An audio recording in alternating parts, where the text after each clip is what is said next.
विरोधी पक्षाच्या उद्याच्या मोर्चाला अजूनही पोलिसांची परवानगी नाही। उद्या मुंबईमध्ये विरोधी पक्षाचे नेते मतदार यादी दुरुस्त करावी या मागणीसाठी आंदोलन करणार आहेत। मात्र अजूनही परवानगी मिळालेली नाही।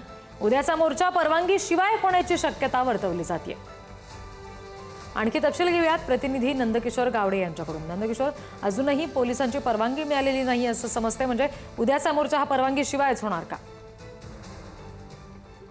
नक्कीच जर पाहायला गेलं तर अवघे काही तास उद्याच्या मोर्चासाठी राहिलेले आपल्याला पाहायला मिळतात, तरी सुद्धा मुंबई पोलिसांनी अद्याप या मोर्चाला परवानगी दिलेली नसलेली आपल्याला पाहायला मिळते। उद्या खरं तर फॅशन स्ट्रीट पासून आझाद मैदानाकडे संपूर्ण जो मोर्चा आहे तो निघेल।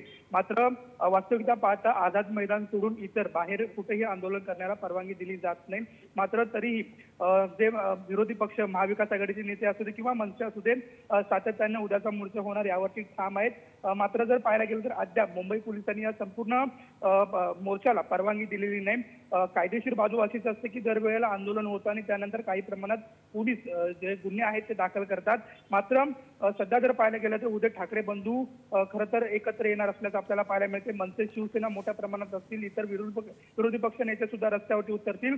खरं तर मागणी अशीच असेल की जी बोगस मतदार आहेत त्यांची जी नावं आहेत ती वगळावीत आणि याच मागणीसाठी संपूर्ण फॅशन स्ट्रीट पासून ते महानगरपालिकेचं मुख्यालय आझाद मैदान असं संपूर्ण रूट मार्च असणार आहे। आणि याच आंदोलनादरम्यान ही जी संपूर्ण पोलिसांची परवानगी आहे ती अद्याप मिळालेली नसल्याचं आपल्याला पाहायला मिळते। एकंदरीत जर पाहायला गेलं तर मागच्याच आठवड्यात जे महाविकास आघाडीचे नेते असतील किंवा मनसेचे नेते असतील ते पोलीस आयुक्तालयात सीपींची भेट घेतलेली आपल्याला पाहायला मिळत होती।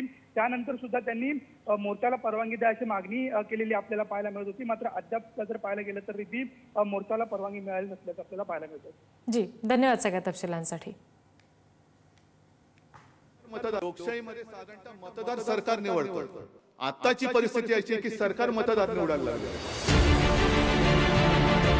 लोकशाहीमध्ये आपला अधिकार आहे की बोगस मतदाराला मतदान आम्ही करू देणार नाही। त्या नाही म्हणजे नाही, काय वाटेल ते हो।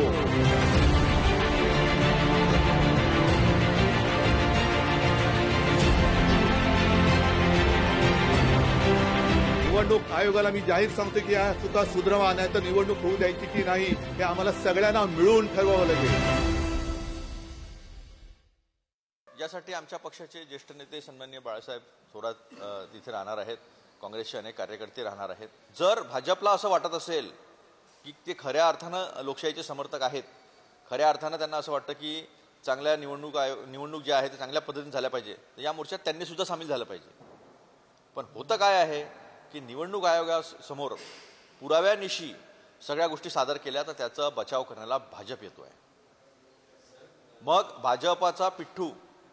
भाजपाचा मिठ्ठू हे निवडणूक आयोग झालेला आहे आणि मतचोरी भाजपासाठी होत आहे असा आरोप कसा काय चुकीचा ठरतो? अशा प्रकारचे आरोप करणं म्हणजे महाराष्ट्राच्या जनतेचा अपमान करणं हे आहे असं मला वाटतं। कारण जनतेने मतं दिलेली आहेत आणि या महाराष्ट्राच्या जनतेच्या प्रत्येक नागरिकाला माहिती आहे की त्यांनी कोणाला मत दिलंय। त्यामुळे अशा प्रकारे खोटं बोलून, अशा प्रकारे वोट चोरीचे आरोप करून ते निवडणूक आयोगावर नाही, या महाराष्ट्राच्या मतदारावरती आक्षेप घेत आहेत, महाराष्ट्राच्या मतदाराचा अपमान करतायत आणि या अपमानाचा बदला महाराष्ट्राचा मतदार येणाऱ्या स्थानिक स्वराज्य संस्थांच्या निवडणुकीमध्ये घेतल्याशिवाय राहणार नाही।